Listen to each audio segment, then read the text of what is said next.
Welcome to In All Things. I'm Sierra, and I would love to welcome you into my living room to have real conversations with you about everything from forgiveness and personalities to community and discipleship. So let's imagine we're sitting on my couch and encouraging each other to seek Christ in all things.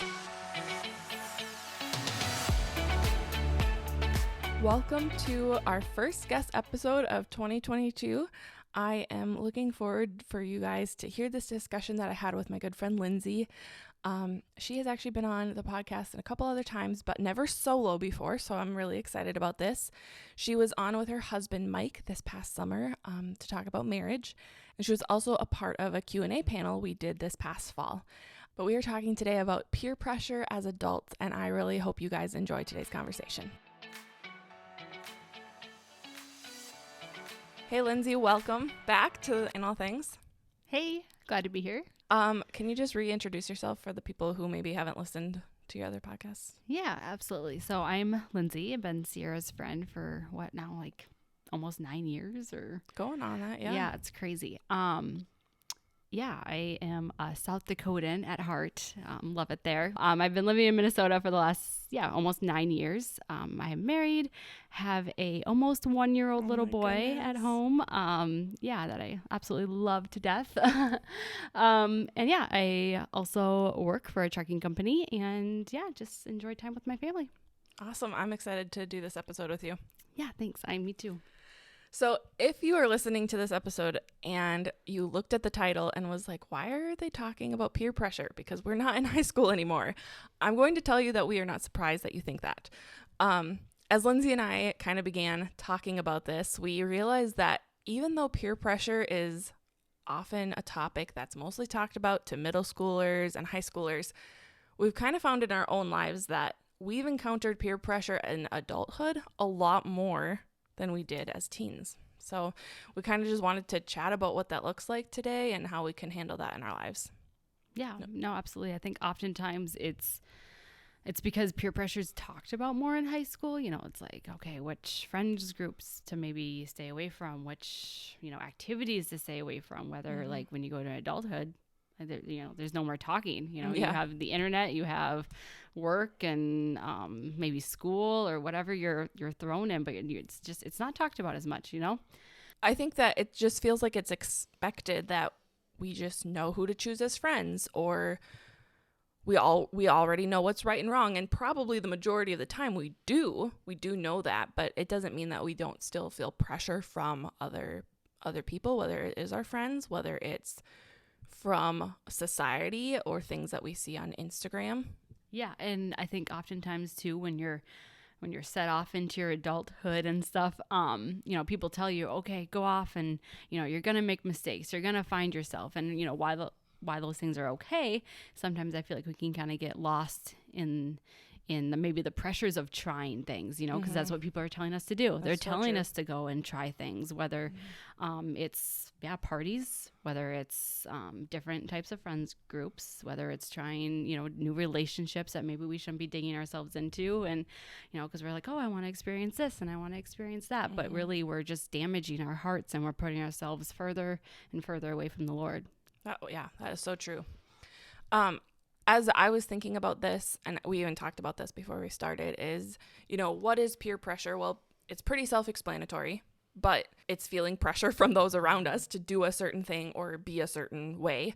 But I think that oftentimes, maybe it's just how we've experienced this as adults, but it doesn't necessarily mean that we're being pressured to do something that's morally wrong. Sometimes that is the case, and I think that when we're talked to about it when we're in high school and as teenagers, it's talked about, okay, don't do drugs, don't get pressured into watching bad movies or something like that.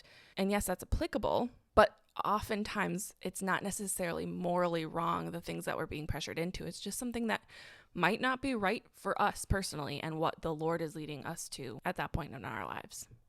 Yeah, I think that's a really important point to bring as we are discussing this topic. We're not bringing this up as, trying to determine right or wrong. We're just simply having a conversation about just how oftentimes we're feeling pressured from either maybe it's friends or family or the internet or something that's just kind of maybe trying to get our mind to make us think that maybe what we're doing is wrong, or we need to be doing more than what we're already doing, and that, what we're maybe doing is enough.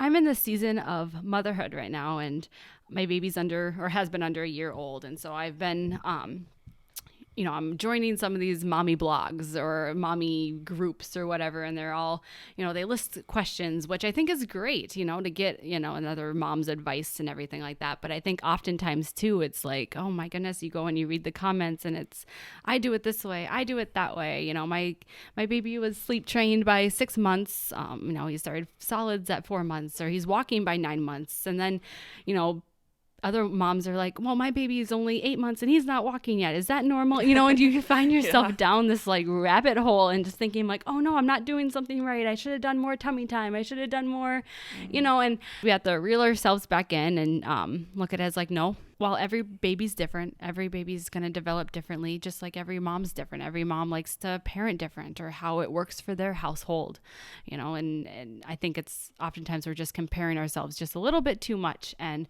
while it's great to have other mothers to go to and, get advice on, I think it can be a little dangerous, and oftentimes maybe just comparing too much, while really that's maybe not the root of the problem. Maybe they're trying to fix maybe too much rather than just trying to get a little bit of advice. Then they go home and they're trying to change their entire marriage, and they're trying to change their entire baby.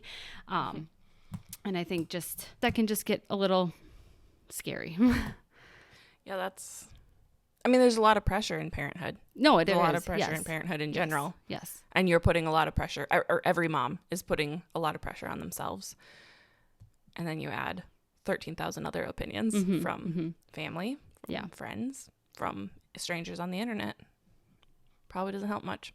Yeah, no, definitely not. And then I think that's often where we get into, depression or anxiety, because we're just, oh, my family's not doing this and they have 2 kids already. How come we don't have another kid? And then that can start problems in the marriage, and, pressure to, live this perfect life or have this perfect marriage, or, oh, they're going on date nights twice a week. How come we aren't doing that? We need to, find a way to find a sitter or something, when maybe they can't afford it at that time and they need to take a couple different approaches to date night instead of trying to go out. And, I think that's one major problem that social media has brought to our society, is this access to 300, 400, 1,000, however many friends you have on the internet. You have access to all of their lives, and you're only seeing tiny little glimpses, but we compare ourselves so much to that. And then we bring in these Facebook groups or an Instagram group or whatever it is, and now you have 3 or 4 or 5,000 more people that you're bringing in and comparing your life to all of these people. And can social media be great? Yes, but it adds a lot of pressure to ourselves.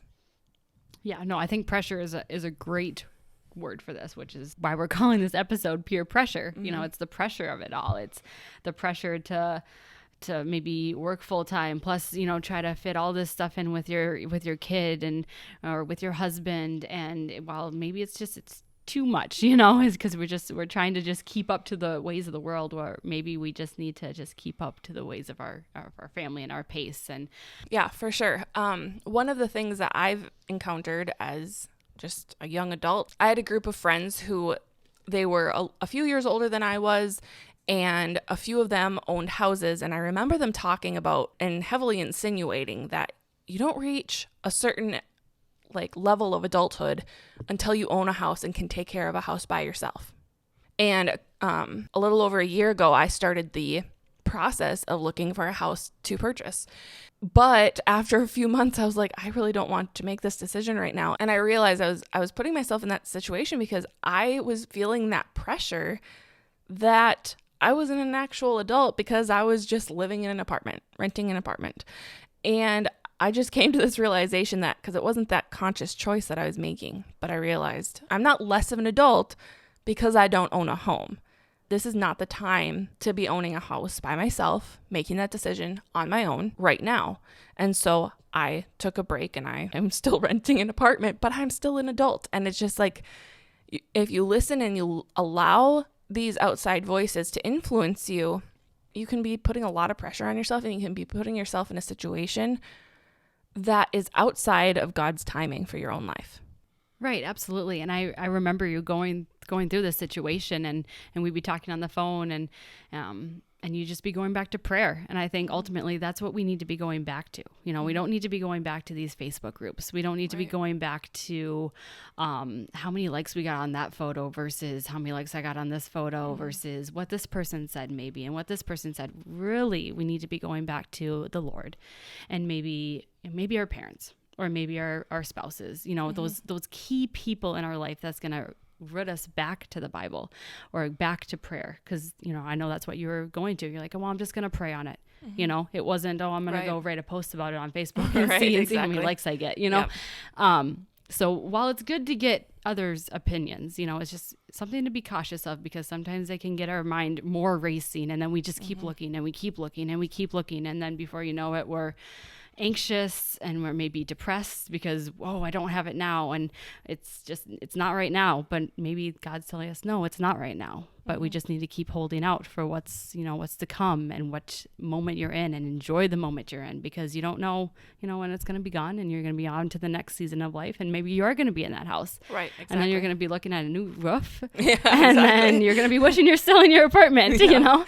Exactly. But no, I'm sure it's going to be exciting once you have your house and everything, but just, kind of maybe just more time, more preparation, more financial planning, maybe just more just planning in general, maybe where you want to be, maybe, in 2 years where you want to be is going to be maybe a little bit different. Yeah, for sure. Well, and thinking back to your comment about the people you're asking advice from, we should all be just having a very small circle of people that we are going to for advice. I kind of joke sometimes that I just have my own little personal council of people that I go to, because it's just like 3 or 4 people that know me very well. They know who I am and what, maybe my struggles are or my personality is and everything, but they also know the Lord. And so these are trusted, wise people who are also listening to the Holy Spirit. And I know that they will call me on my junk when I need to be called out, Yeah, absolutely. Because I think that's why it's so important to have, groups of friends, or have a good supportive, godly spouse that will always turn you back to prayer, turn you back to the Lord. Because just as Thessalonians 2:4 says, but just as we have been approved by God to be entrusted with the gospel, so we speak, not to be pleased by man, but to please God who tests our hearts. And I mean, that just goes to show, yes, we're pleasing God ultimately. We're not trying to please the people on Facebook. We're not trying to please, maybe our coworkers at work and trying to have like the best weekend story, Right. No, we're trying to just please ultimately God. Which really just points to the fact that we need to figure out what our priorities are in life in general, and pleasing and honoring and following the Lord. We need to treat that as number one priority, and everything else is going to fall into place. If that is truly our number one priority, we're going to be able to say no to the pressures that we get from outside people, and we're going to be able to say yes to the things that we need to in order to follow his footsteps. Another example that I've had in adulthood is actually something that's going to sound like it was in high school. It was when I was with a group of people, and they all wanted to watch a specific movie that was rated R. And for me personally, I have a conviction that I will not watch R-rated movies for like vulgarity or violence or whatever it might be. Anyway, so this group wanted to watch this movie, and I just, stated I don't really feel comfortable watching it. So I'll probably sit this one out. Well, they ended up convincing me to sit there and at least give it a shot. So I stayed there for 5 minutes, during which you could tell the reason that it was rated R. Right. And so I just got up and I left, and after 5 minutes, and didn't watch it. And I was glad that I did that part. But the next day, one of the guys looked at me. He's like, well, I'm so glad you gave that a shot, Sierra. And I regret sitting there and not standing up for my conviction more and actually giving it a try, because I should not be getting praised for going against my conviction, and that really showed me like, okay, next time you need to stand up more, because that's not something you should be being praised for. I think of the verse in Romans, and it says, do not conform to the pattern of this world, but be transformed by the renewing of your mind, and then you will be able to test and approve what God's will is, his good and pleasing and perfect will. I think of that often. If we're looking at something that the world thinks is really cool and popular, we really should be running the other way. Oh yeah, no, absolutely. Absolutely. Yeah, I mean, I work in a pretty high stress job, people are oftentimes getting angry, trucks aren't showing up, something's late, something's not going right, and I've had coworkers look at me and I'm just, and they're like, Lindsey, how do you just like keep it together? And how don't you just like let the colorful language fly and stuff like that? And it's like, well, no, I mean, if I go back to my beliefs and living out my discipleship and following Christ, that's not the way I want to live it. That's not following the ways of this world and letting those colorful words fly, as they call it. That would be following them. That would be following the crowd. Yeah, and sure. Jesus tells us to run from that. Do not do as the crowd does. Come to me. And just as Matthew 5:16 says, in the same way, let your light shine before others, that they may see your good deeds and glorify your Father in heaven. And I think that's a great verse that kind of ties into what I'm talking about. And just saying, like, that's the way I let my characteristics show. I don't maybe do what my coworkers do on the weekends, or I don't, act the way they do maybe at work, but that's the way I let God shine through me. And I try to be a witness in that. And I think it's really important. And I think that's also why it's important to have friends that do think the way you do, is because, I mean, if I was just around that all day and then didn't have anyone, to go back to who thought the way I did, I mean, I feel like then I'm starting to let those words show, and I'm starting to, maybe act the way they do. And I'm not saying everyone that I work with does that, but I'm saying, sometimes you start to kind of feel like you're a little bit more of an outsider. And I think that's sad to see. It is really sad to see. And you're trying so hard to stay strong, but some days you just feel like you're just fighting against the grain, Yeah, for sure. Which is what we're called to do, but it still is very difficult. Right.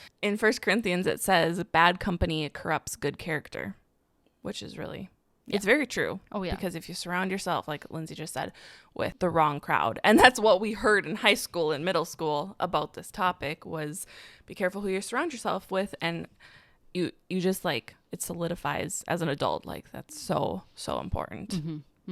Yeah, no, absolutely. It's so important to not only just be in the Bible, with your own time, but to also, be with like-minded people.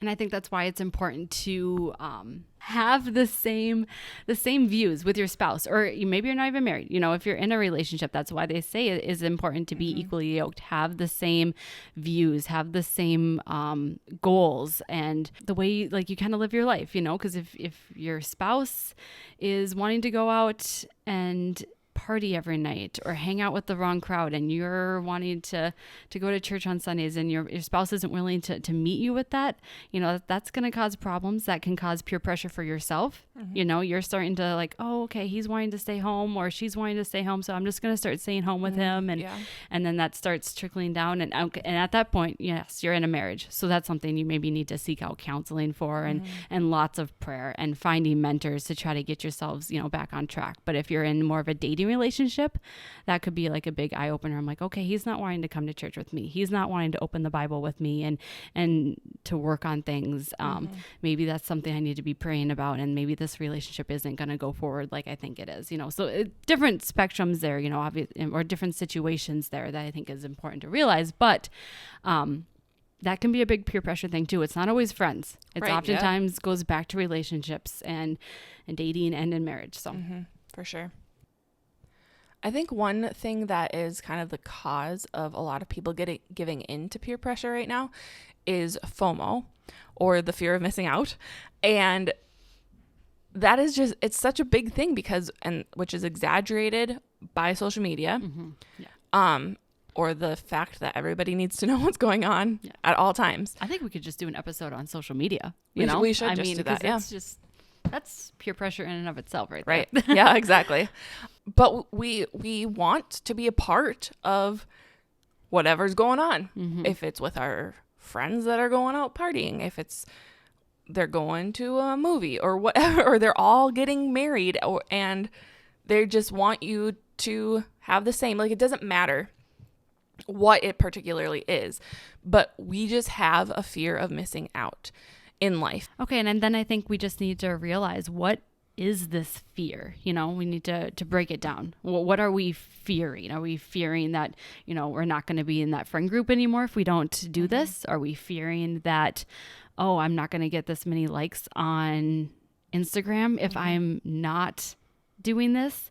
Or, you know, am I not going to get follow back if I don't, you know, post about this, or if I don't, you know, if I don't have a relationship right now, or if I'm not married by this point, or if I don't have kids by this point, if I don't have 5 kids by this point, you know, it's just, I think everything is just such a competition now. You know, once we get married, then it's when you're going to have kids. And then once you have that kid, when are you going to have the next kid?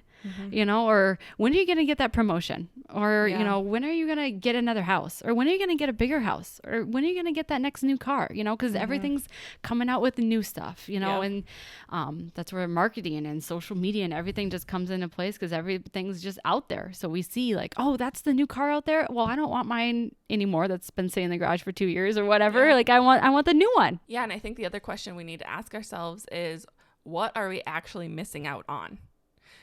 We're missing out on a newer version of a car. Like it's just materialistic. And whatever it might be, if we're missing out on a night out with our friends, well, okay, but what's happening? Do we actually want to be a part of it? And maybe you're actually benefiting from that night, you know, not going out. Yeah, you know, exactly. Maybe you can be at home with your spouse, or you can be at home with your kids, Yeah. or you can just be at home with yourself. And maybe it's diving into a book you've been meaning to read for the last 2 months, Yeah, you know, for sure. and doing some journaling, or maybe just you call over just one of your friends and you just have some girl time with them, and just, you know, it's not, you know, always like all these experiences. You have to be out there. You need to be A, B, C, you know. Yeah. And that's another great point, is like by saying no to peer pressure, you're often going to like isolate yourselves from other people. And that is a hard reality to live with, especially when we do have FOMO, and that's the opposite of our goal in life. But we might end up isolating ourselves just for an evening, like Lindsey just said. And, you know, how are you going to fill your time? But there are going to be some times when we're going to be isolating ourselves from a whole, like a person or a group of people in general. And we just need to ask ourselves, like, how are we going to fill that now open time basically in our lives? We can dig deeper into the word and diving into our relationship with Christ, which is going to fill us so much more. And we can start pursuing relationships with other people, maybe somebody from our church, maybe a small group at our church, or whatever it might be. And I think that's what we're trying to get at with this episode. We need to be running more to God. We don't need to be running to the peers. You know, you never really hear anybody complain about God pressure. You know, Yeah, right, exactly. It's the other people around us, right? Yep. It's our peers. It's the internet. It's so much other stuff. And really, we just need to be coming back to our roots, you know, and coming back to our true beliefs, and be digging into the word. And, you know, it's written all over the Bible. It's come to me, you know, stay away from these words. And right now I'm reading through the Old Testament. It's kind of part of like a reading plan I'm doing. And so I'm in Genesis, you know, we're in January right now. But I mean, there's peer pressure all over that. I mean, it's just right at the beginning with Adam and Eve, right? Being pressured by the snake to go eat the bad fruit. And it just ultimately it turns into evil. Well, that makes me think of the verse from Ephesians, and it says, "For our struggle is not against flesh and blood, but against the rulers, against the authorities, against the powers of this dark world, and against the spiritual forces of evil in the heavenly realms." It just reminds us that, like, the enemy, he uses other people's opinions, and he uses social media, and he uses our culture to put us at war against the spirit. That's what Ephesians is saying. It's not against flesh and blood. It's not against our friends who are offering a little bit of advice, even if it might be wrong or whatever. It is against the enemy who is like fighting for your heart. Yeah. I mean, it's not even so much friends pressure too. I mean, just look at our world right now. Look at what we're in. It's just all around us. And it's just like, man, all these verses that we're speaking is just like, you just want to shout them out, you know, right now. And then just kind of bring people back and just, you know, do what you're comfortable with and what you feel is God honoring. And you feel like, you know, you're at peace with, you know, if you feel conflicted with it at the end of the day, you know, maybe it wasn't the best decision. But I mean, oftentimes too, we aren't perfect, right? We're going to make mistakes, that's who, we're human. But I think, by praying about it at the end of the day, being like, Lord, maybe that wasn't the right decision, but I'm going to do better tomorrow, and I'm going to, stick more to my roots, stick more to you, and just go forward from there. That's all we can do, and just keep moving forward. And yeah. So as I'm sure you've kind of noticed, like most of the examples that we've given of peer pressure in adulthood, they come about from big life decisions. They're not always the decisions that we heard about in high school of going to an event with your friends or watching a certain movie, even though that is sometimes the case. But in adulthood, it just comes from larger life decisions. And I think the important thing that we just need to remember is to pray about it. Make sure we're listening to wise counsel. Make sure we're in tune with the Holy Spirit and reading the Bible. Yeah. And making those decisions for ourselves instead of allowing other people who we don't know and trust to truly influence that. No, you brought up a good point. Making the decision for yourself. And while it's not bad to go to others, it's remembering, our godly roots. It's remembering that, okay, just because they said that, maybe I just need to go pray about it. I don't need to go out and do it, or I don't need to go keep searching, And when we talk about going to our friend group, even though they're trusted, getting their opinions, the most that they can do for us, they can't make the decision for us. And they should not make the decision for us. But they can offer other perspectives or even completely new ideas that you can then go pray about. And it could just give a new piece of wisdom that you hadn't thought about yet. Or it could be this new idea you hadn't thought about yet. And just praying over that then you can feel peace about a decision better than you would have before. So thanks so much for listening, everybody. I hope that you were encouraged by today's podcast, and thanks, Lindsey, for coming on. Yeah, absolutely. We had fun. All right. See you next time. I'm so glad you tuned in for today's conversation. I hope you are leaving uplifted in your walk with the Lord, because that is my prayer for this podcast. You can follow me on Instagram and Facebook at In All Things Pod, and I would love it if you invited more friends into our conversations. You can also visit my website at inallthingspodcast.com. If this episode was encouraging to you, please leave a review on Apple Podcasts or your favorite listening platform, because it helps the algorithms and it allows In All Things to be accessible to more people. See you next time.